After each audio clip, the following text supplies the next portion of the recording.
السلام عليكم ورحمة الله وبركاته. الحمد لله والصلاة والسلام على أشرف رسول الله. أما بعد. الله أكبر الله أكبر الله أكبر لا إله إلا الله الله أكبر.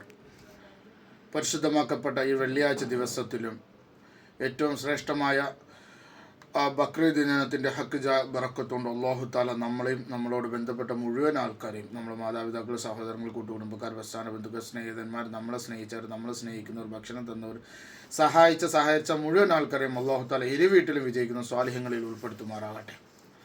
തക്ബീറത്തുൽ ഇഹ്റാം, ഈ തക്ബീർ ആവർത്തിച്ച് ചെല്ലൽ കൊണ്ട് റസൂലുള്ളാഹി സ്വല്ലല്ലാഹു അലൈഹി വസല്ലം പറയുന്നു, ഇന്നത്തെ ഹുത്തുബയിൽ രണ്ടാമത്തെ ഹുത്തുബയിൽ റസൂലിനോട് ചോദിക്കപ്പെടും തക്ബീർ കൊണ്ട് എന്താണ് ഫായിദയെന്ന്.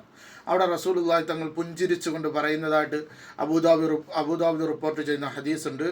ആ ഹദീസിൽ എന്താണ് റസൂലുള്ളാഹി തങ്ങൾ ആവർത്തിച്ച് തക്ബീറുകൾ ചൊല്ലിയാൽ ഹൃദയം ഈമാനിൽ പ്രകാശിക്കും. അങ്ങനെ ഈ ഹൃദയത്തിൽ ഈമാൻ്റെ പ്രകാശനം വന്നു കഴിഞ്ഞാൽ അവൻ ഫിൽ ജന്ന, അവന് സ്വർഗം കരസ്ഥമാക്കാൻ കഴിയുമെന്ന് റസൂലുള്ളാഹി സ്വല്ലല്ലാഹു അലൈഹി വസല്ലം പറഞ്ഞിട്ട്. ഇത് 3 ദിവസങ്ങൾ അയ്യാമു തശ്രീഖിൻ്റെ അസർ വരെ തക്ബീർ ചൊല്ലൽ സുന്നത്താക്കപ്പെട്ടിട്ടുണ്ട്.